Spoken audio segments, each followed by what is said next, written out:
한샘 입시교육 원장 이희명입니다. 오늘 내용은 6월 모평을 활용하는 방안입니다.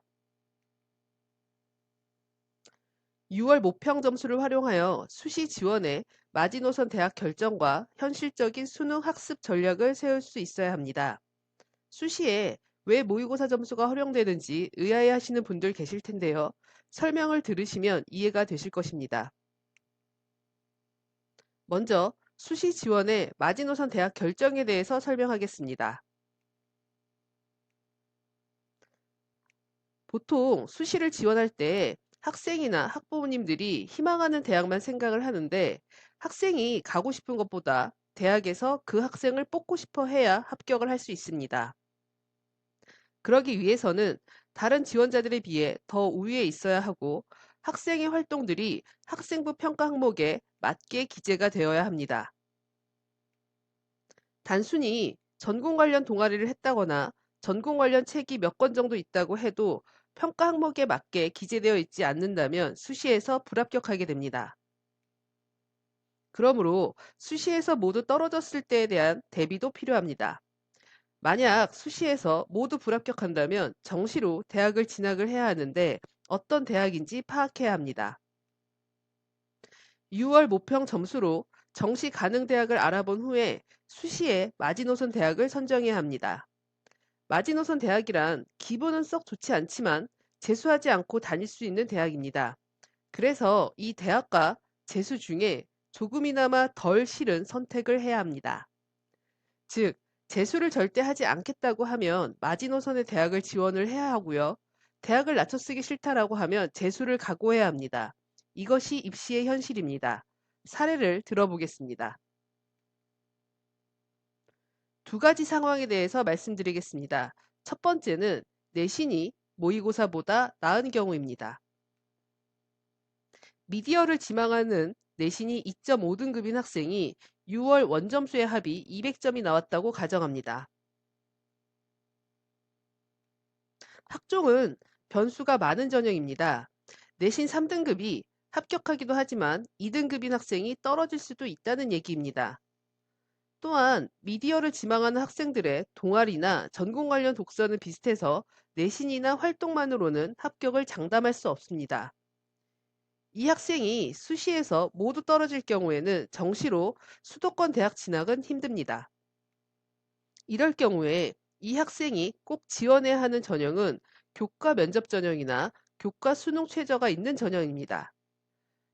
내신 성적상 교과 전형은 최초 합이 힘들고 교과 면접 전형이나 수능 최저가 있는 교과 전형은 내신 컷이 낮기 때문에 지원을 해야 합니다. 또한 수시 6개를 모두 합격할 필요는 없습니다. 그래서 교과 면접 전형으로 안정권을 확보를 하고 나머지 대학을 학종으로 상향하는 것이 좋은 전략이라고 할 수 있습니다.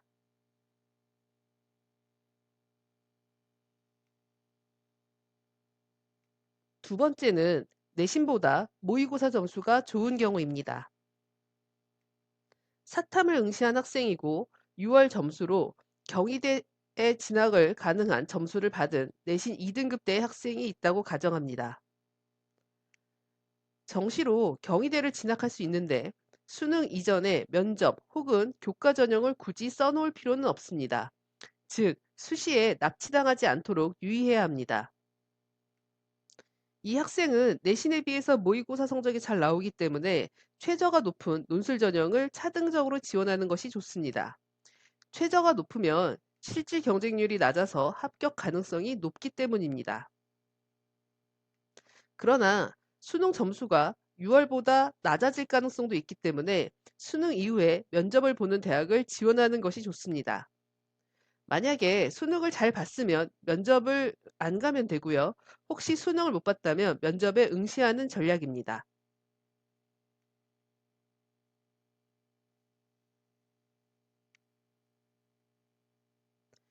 6월 모평 활용 두 번째입니다. 6월 모평을 통해서 본인의 단점을 정확히 분석하고 실질적인 학습 계획을 세워야 합니다. 기말고사가 끝나고 7월과 9월에는 수시 컨설팅과 자소서 때문에 학생과 학부모 모두 집중력을 잃습니다. 이럴 때일수록 할 일이 구체적이어야 자소서와 수능 두 마리 토끼를 잡을 수 있습니다. 많은 학생들이 해설 강의를 보고 오답 노트를 작성하긴 하지만 그것만으로는 좋은 수능 점수를 받기 힘듭니다. 본인의 단점 분석 없이 학원을 다니면서 많은 시간을 공부해도 점수가 오르지 않습니다. 학원에서도 진도만 계속 반복해서 돌리기 때문이기도 합니다. 틀린 문제에 대해 이유를 고민해서 적습니다. 어떤 지식이 부족했던 것인지, 어려워 보여서 포기했다던가, 시간이 부족할 것 같아서 제대로 읽지 못했다던가의 심리적인 이유까지도 구체적으로 쓰도록 합니다. 틀린 이유를 고민해서 쓴 뒤에 학교 선생님이나 사교육 선생님께 보여드리고 극복할 수 있는 구체적인 방안에 대해서 의논합니다. 그래서 기말고사 이후에 수시 접수와 자소서 쓰는 기간에도 계획대로 수능 공부를 할 수 있어야 합니다. 사례를 통해서 분석과 계획이 잘 된 것과 잘 못된 것을 설명하겠습니다. 첫 번째 사례입니다. 읽어보시고 잘 세운 계획인지 아닌지 판단해 보시기 바랍니다.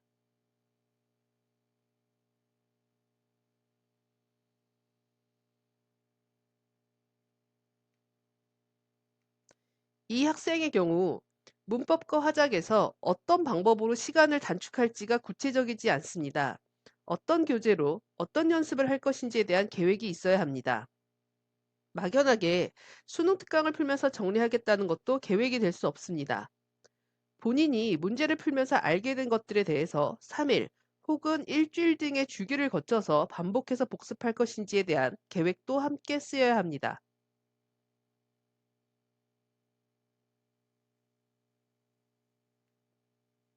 다음 사례입니다.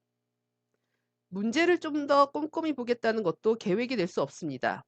실제 수능에서 영어는 점심을 먹고 나서 시험을 보기 때문에 집중력이 떨어질 수밖에 없습니다. 그래서 꼼꼼히 보겠다고 마음을 먹어도 놓치는 실수들이 많습니다. 지문의 중요한 부분에 자기만의 어떤 체크 방법을 연습을 하겠다거나 선지 근거 찾는 연습을 하루에 몇 지문 이상을 하겠다는 계획이 있어야 합니다. 이 학생의 경우도 실수 안 하기는 계획이 아닙니다. 이 학생도 나름 고민해서 세운 계획이 이겁니다. 많은 학생들이 해설 강의에서 설명하는 문제의 출제 의도를 듣기는 해도 본인이 왜 틀렸는지 이것을 극복하는 방법이 무엇인지를 고민하는 친구들이 별로 없기 때문에 이러한 대책 없는 계획이 나오는 것입니다. 특히 탐구는 수능 마지막 시간이라 집중력도 떨어져 있는 상태고 이 시간만 끝나면 수능이 진짜 끝난다는 생각 때문에 실수가 많은 과목이기도 합니다. 본인이 어떤 실수를 하는지 문장으로 써보고 그것을 만회하기 위한 방법은 무엇인지 그 방법을 어느 기간 동안 반복해서 연습할 것인지에 대한 계획을 세워야 합니다. 마찬가지로 긴장감을 연습하는 것은 계획이 아닙니다. 다시 한번 말씀드리지만 위 사례 학생들 모두 심사숙고해서 세운 계획입니다.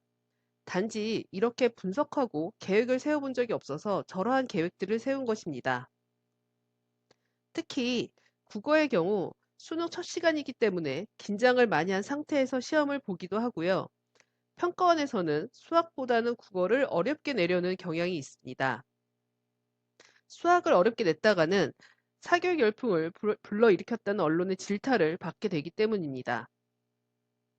그러므로 긴장을 연습하기 위해서는 평소보다 더 짧은 시간 동안 문제를 풀어본다든가 본인이 어려워하는 지문을 연속으로 배치해 놓고 풀어본다든가 종이 한 장이 모두 지문으로 꽉 차서 학생들을 압도당하게 만드는 모의고사를 풀어봐야 합니다.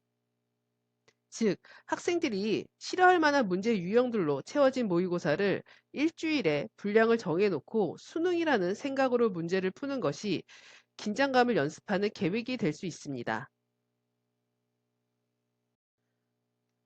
아래 학생의 계획을 한번 보시기 바랍니다.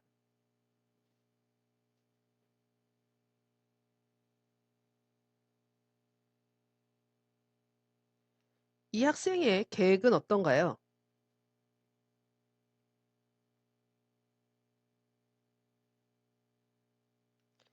이 학생이 다시 본다고 해서 과연 수 1과 수 2를 다 맞을 수 있을까요? 또한 다시 보니 쉬운 문제라고 했는데 그것도 이 학생의 착각일 수도 있습니다.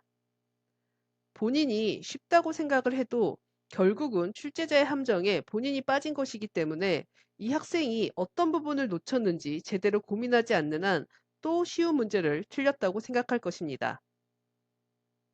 수원과 수투를 다시 보는 것도 어느 정도 주기로 반복해서 볼 것인지에 대한 계획도 세워야 하고요.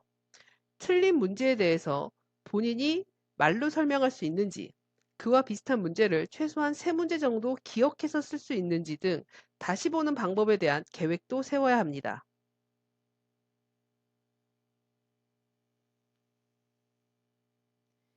이 학생의 경우에는 본인이 집중적으로 공부할 파트를 정했습니다. 이처럼 특정 파트를 정하게 되면 다음 모의고사에서 전체 점수도 중요하지만 본인이 공부한 파트가 다 맞았는지 점검도 필요합니다. 이 학생의 계획에서 주목할 점은 이해하는 것으로 끝나는 것이 아니라 암기까지 계획에 넣습니다. 많은 학생들이 착각하는 것이 틀린 문제도 이해하면 된다고 생각하지만 외우지 않는다면 시험 볼 때 문제를 푸는 아이디어가 떠오르지 않습니다. 이해한 것과 아는 것을 착각하지 마시기 바랍니다. 그러므로 이해한 것에 대해서 어느 정도 주기로 반복해서 볼 것인지에 대한 계획이 세워져야 합니다. 이 학생의 경우 본인의 약점을 극복하기 위한 자기만의 표시 방법을 정하고 이를 연습하는 계획을 세웠습니다. 이 동영상을 보는 학생들도 여러 방법을 통해서 연습해 보고 자신에게 맞는 방법을 찾으시기 바랍니다.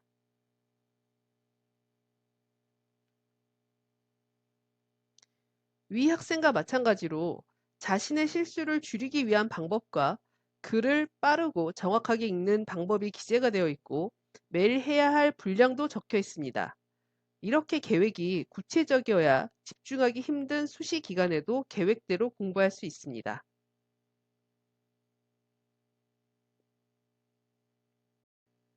6월 모평을 활용한 실질적인 학습 계획 세우기에 대해서 다시 정리해서 설명하겠습니다. 구체적이고 실질적인 학습 계획을 세우는 목적은 기말고사 이후 수시 상담과 자소서 등으로 집중력을 갖기 힘든 시기일수록 할 일이 구체적이어야 하기 때문입니다. 6월 모평을 보고 틀린 문제에 대해 심리 상태와 어떤 지식이 부족했는지에 대해 쓰고 이것을 선생님들과 상의해서 극복할 수 있는 구체적인 계획을 세웁니다. 계획을 세우면 일주일 정도 시행해 보시기 바랍니다. 항상 계획은 뜻대로 되지 않습니다. 여러분이 계획을 세우고 지키지 못하는 이유는 어떤 변수에 의해서 계획이 연속 이틀 정도 틀어지게 되면 아예 포기해버리고 예전의 모습으로 돌아가게 됩니다. 일주일 정도 계획대로 하면서 분량 등을 조정해서 계획을 수정합니다.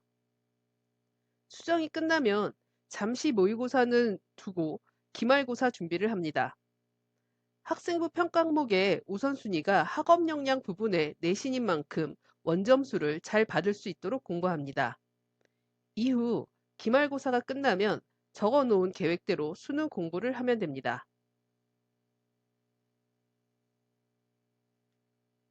다음 동영상은 학생부 평가 항목에 맞춰 무엇을 어떻게 할 것인가에 대한 내용입니다.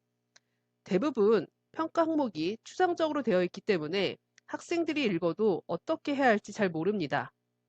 앞서 말씀드린 것처럼 전공 관련 동아리와 독서를 했다고 해서 또는 전공 관련 발표를 했다고 해서 학생부 종합에서 좋은 결과를 낼 수 없습니다. 같은 활동을 하더라도 어떻게 세특에 실리느냐에 따라서 입시 결과는 달라질 수 있습니다.